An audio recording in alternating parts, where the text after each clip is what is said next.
ပရိသတ်ကြီးအလုံးမြင်ကြလားပါဒီနေ့တင်ဆက်ပေးကြတာကတော့အခင်မရှိပဲမိခင်တူဦးတဲ့အင်အားနဲ့ငါးဘာသာဂုဏ်ထူးရှင်ဖြစ်စူးစမ်းခဲ့ပေမဲ့မိခင်ကတက္ကသိုလ်ဆက်မထားနိုင်လို့အခက်အခဲဖြစ်နေသူမက်ကျန်နာအေးကိုထောက်ပံ့ကြေးပေးသွားမဲ့တရုတ်စာနန္ဒလိုင်တို့ဇနီးမောင်နှံရဲ့အကြောင်းကိုတင်ဆက်ပေးသွားမှာလည်းဖြစ်ပါတယ်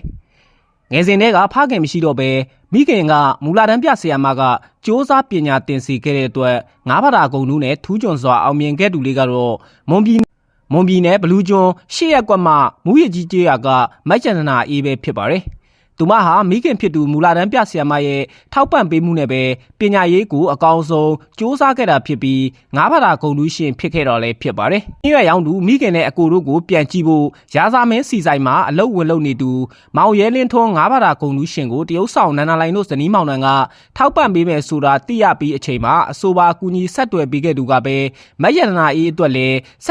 ဆက်သွယ်ပေးခဲ့ပြန်တာလည်းဖြစ်ပါတယ်။အမှန်တကယ်ဆင်းရဲနွမ်းပါပြီးအင်္ဂလိပ်ကအစမပြေရှာတဲ့မက်ရန်နာလင်းတို့ညီမကိုမိခင်ဖြစ်သူကအတက်နိုင်ဆုံးစူးစမ်းပြီးကျောင်းကိုစီထားပေးခဲ့တာလည်းဖြစ်ပါတယ်။မက်ရန်နာအေးကငါးဘာသာဂုဏ်ထူးနဲ့ထူးချွန်စွာအောင်မြင်ခဲ့ပြီးတက္ကသိုလ်ဆက်မတက်နိုင်တော့တဲ့အတွက်ကူညီကျောင်းဆက်ထားပေးဖို့လားစင်ကျောင်းစိတ်ထောက်ပံ့ပေးဖို့ကူညီခဲ့တာဖြစ်တယ်လို့လည်းသိရှိရပါတယ်။ဒီသမီးလေးကဇေတီဟရဲ့တငယ်ချင်းကကူညီတာလို့ဆိုပြီးအဆိုပါတငယ်ချင်းကလည်း9ဦးထောက်ပံ့ပေးထားတာတွေ့ရှိရပါတယ်။ညီငယ်နေတာလင်းမိသားစုရဲ့အထောက်အပံ့ဖြင့်ဘွဲရသည့်အထိတာဝန်ယူပညာသင်စိတ်ထောက်ပံ့ပေးမှုကိုရုံးမြတ်အိန္ဒြေပဲခူးတိုင်းပန်းတောင်ကျေးရွာမှ6ဘာသာဂုဏ်ထူးရှင်ခင်လင်းဦးမင်္ဂလာတုံမှ9ဘာသာဂုဏ်ထူးရှင်ရတနာအေးမူရကြီးကျေးရွာချောင်းစုံမြို့နယ်မှ9ဘာသာဂုဏ်ထူးရှင်အောင်ခန့်စောဝါခဲမှ9ဘာ